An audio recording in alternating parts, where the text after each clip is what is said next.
Assalamualaikum warahmatullahi wabarakatuh. I am Abi Ramadhani, and today I would like to tell you a story about the film. The title is The Amazing Spider-Man.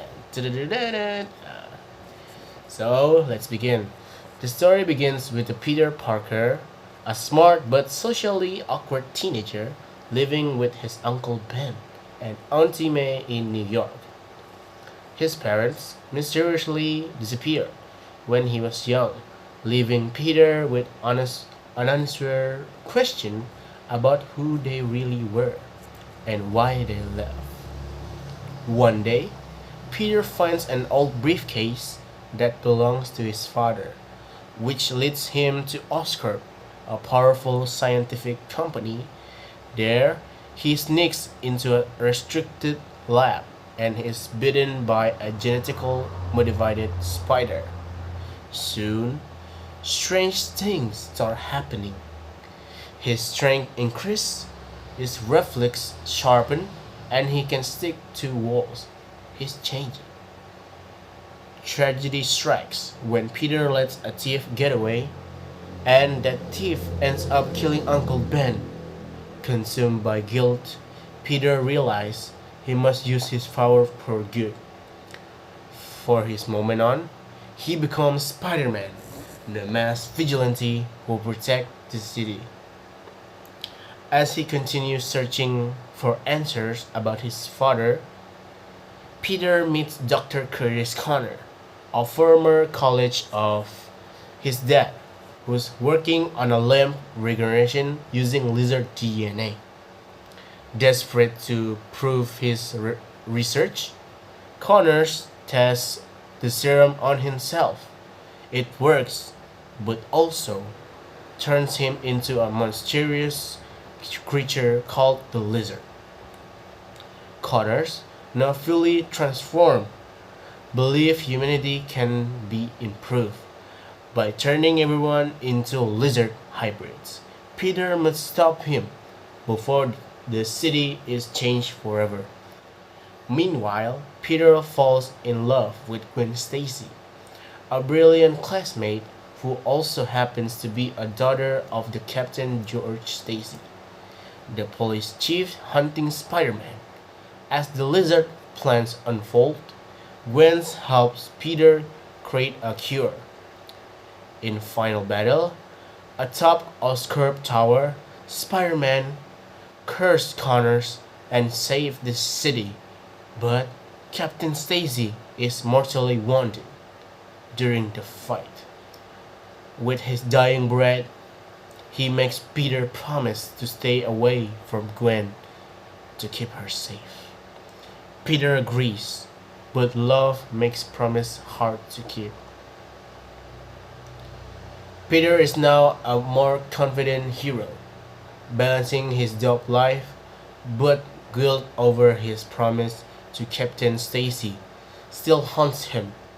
He and Gwen are in love, but their relationship is on the edge. A new threat emerged. Max Dillon, a lonely electrical engineer who idolized Spider-Man after a freak accident at Oscorp.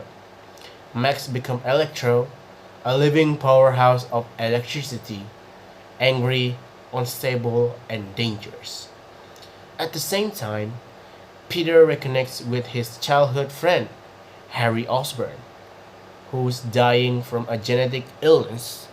Harry believes Spider-Man's blood could cure him, but Peter refuses, fearing the consequences, feeling betrayed. Harry injects himself with an unstable serum, mutating into the Green Goblin. The chaos escalates. Electro attacks Times Square. Spider-Man barely stops him, but the real tragedy comes in the final showdown at the clock tower, where the Green Goblin discovers Spider-Man's identity and targets Gwen. In a desperate battle, Gwen falls from the great height. Peter catches her with his web, but the impact is too late. Gwen dies in his arms. Devastated, Peter gives up being Spider-Man. The city mourns both Gwen and the absence of its hero. The ending is Peter is consumed by grief. He's lost his parents, Uncle Ben, and now Gwen, the person he loved most. But in Gwen's graduation speech, which Peter listened to after her death, she says, "What makes life valuable is that it doesn't last forever. What makes it precious is that it ends." These words inspire him. He puts the mask back on in the final scene. He returns just in time to stop a new villain, the Rhino, and give hope back to the city. To conclusion, Andrew Garfield's Spider-Man is deeply emotional. His story of one pain, love, loss, and redemption. His flawed, his struggle, her grief, but he never stopped trying to do the right thing. Although The Amazing Spider-Man 3 was never made, Peter Parker's story didn't end there. In Spider-Man No Way Home in 2021, Andrew Garfield's Spider-Man returns, older, wiser, and still carrying the weight of his past. And in that movie, he finally finds a moment of healing and a reminder that no one is ever truly alone. Thank you very much. Our that's the story of my film is The Amazing Spider-Man 2 and 1.